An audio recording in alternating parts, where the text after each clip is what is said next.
인디언들 구전 동화 중 빛과 어둠에 대한 이야기가 있습니다. 옛날에 해와 별 그리고 어둠이 살았습니다. 별은 해와도 만날 수 있고 어둠과도 만날 수 있었지만 해와 어둠은 서로를 알지 못했습니다. 별은 해에게 어둠을 알려주기 위해서 노력했지만 해는 결코 어둠을 만날 수 없었습니다. 빛이 전혀 없는 밤 깜깜한 동굴에서도 해가 들어서기만 하면 곧 환해지기 때문입니다. 결국 별은 해에게 어둠을 보여줄 수 없었습니다. 그리고 별은 어두움은 곧 빛이 없는 상태일 뿐이라는 중요한 사실을 깨달았습니다. 이 세상에는 빛보다 어두움이 훨씬 많습니다. 그런데 어두움은 스스로 있는 것이 아니라 빛이 없을 때 나타나는 상태일 뿐이었습니다. 어두움은 진리의 빛을 모를 때 생깁니다. 빛이 생길 때 어두움이 저절로 사라지는 것처럼 세상의 어두움을 비추는 빛으로 사십시오. 세상의 빛이신 예수 그리스도를 본받아 사십시오. 주님, 어두움을 몰아내는 빛을 내는 성도가 되게 하소서. 세상의 어두움에 실망하기보다 그 속에서 빛을 비추는 사람이 되십시오.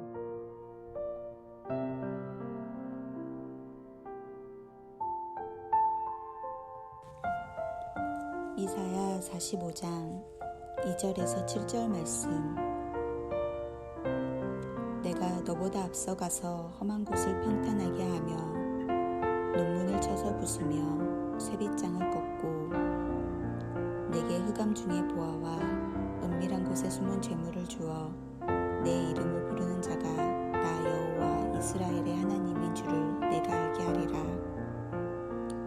내가 나의 종 야곱 내가 택한 자 이스라엘을 위하여 내 이름을 불러 너는 나를 알지 못하였을지라도 내게 칭호를 주었노라. 나는 여호와라. 나 외에 다른 이가 없나니 나밖에 신이 없느니라. 너는 나를 알지 못하였을지라도 나는 내 띠를 동일 것이요 해 뜨는 곳에서든지 지는 곳에서든지 나밖에 다른 이가 없는 줄을 알게 하리라. 나는 여호와라. 다른 이가 없느니라. 나는 빛도 짓고 어둠도 창조하며 나는 평안도 짓고 환난도 창조하나니 나는 여호와라. 이 모든 일들을 행하는 자니라 하였노라.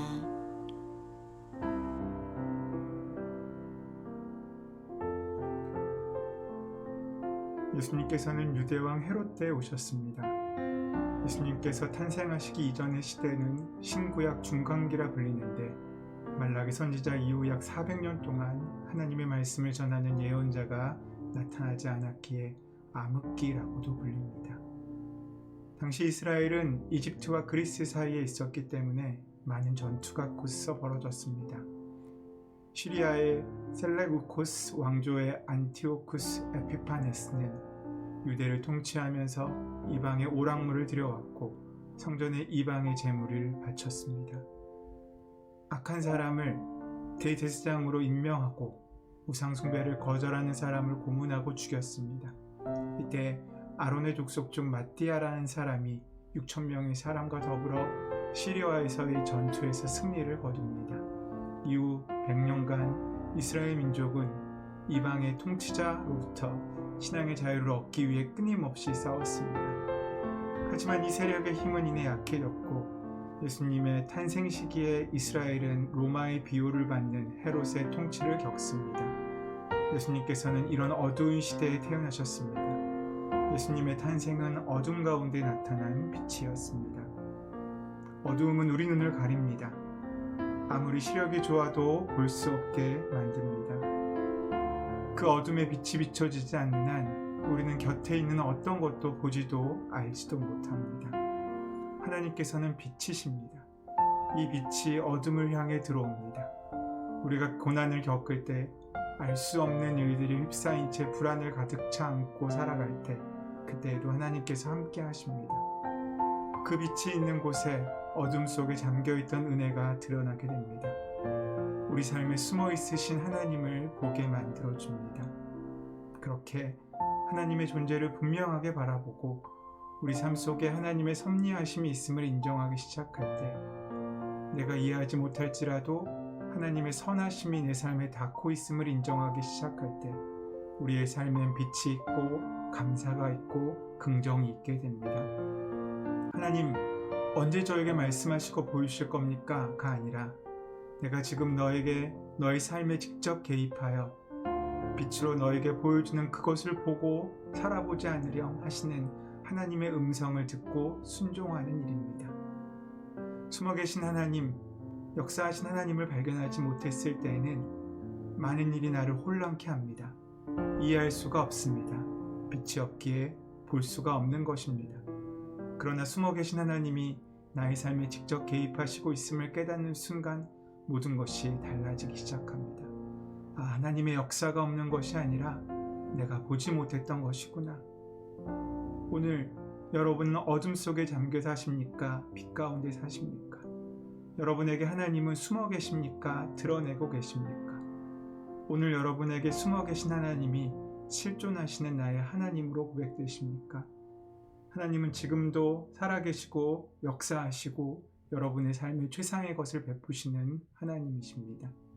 인간적인 관점의 영역을 벗어나 하나님의 관점으로 우리의 모든 문제와 현재의 모든 일들을 바라볼 때 주님께서 빛으로 보여주시는 그 은혜를 만날 수 있게 될 것입니다. 빛과 어둠, 평안과 고통이 엇갈리는 것이 인생입니다. 그런데 그 모든 일들 속에 하나님이 함께 하십니다. 우리 삶에 실존하시는 숨어 계신 하나님을 담대하게 고백하고 선언하십시오. 우리의 어두운 삶의 현실에 주님의 빛을 밝히 모셔두십시오. 어두움은 사라지는 것처럼 악한 영의 존재가 떠나게 될 것입니다. 사단이 떠나게 될 것입니다. 우리를 실망시키고 낙담케 했던 사단의 세력이 힘을 잃게 될 것입니다. 하나님을 인정하는 순간, 그 빛을 모신 순간 사단은 우리를 공격할 어떠한 힘도 갖지 못할 것입니다. 아무리 밝고 아름다운 지혜로운 것이라고 해도 그곳에 하나님이 계시지 않으면 그것은 악입니다. 무조건 밝은 곳으로 가려고 하지 마십시오. 내가 밝은 곳으로 가는 것이 아니라 밝은 주님의 빛이 내 삶에 모셔 들으도록 내 삶의 중심을 내어 맡기시기 바랍니다. 그 빛이 오면 하나님의 뜻이 밝히 드러납니다. 어둠 한가운데 있는 십자가 위에서도 시대의 고통과 악 가운데서도 하나님은 항상 계십니다. 하나님께서는 이 세상 모든 곳에 계십니다. 그분께서는 실로 우리의 모든 것이 되십니다. 그 은혜를, 그 빛을 만나고 초대하고 환영하고 영접하는 하루를 사시기 바랍니다. 빛과 함께 어둠도 주시는 주님, 그 어둠 속에서 빛을 바라보게 하시고 어둠을 피하여 도망치지 않게 하시고 그 어둠의 자리에 비치신 주님의 은혜를 함께 높이 들어 어둠을 깨뜨리고 빛 가운데 살아가는 우리 한 사람 한 사람들로 설 수 있도록 동행하시고 역사하여 주시옵소서. 사순절기 십자가의 빛을 우리에게 허락하신 것처럼 우리 삶이 누군가에게 전해지는 하나님의 사랑의 빛으로 보여질 수 있도록 우리와 함께하여 주시옵소서. 주님의 빛됨을 만나는 하루를 살게 될 줄 믿사오며 감사하며 예수님의 이름으로 기도드립니다. 아멘. 이제 함께 침묵 가운데 오늘 주신 말씀을 기억하고 그 말씀을 깊이 묵상하며 기도함으로 주님과 동행하는 하루를 시작하시기 바랍니다.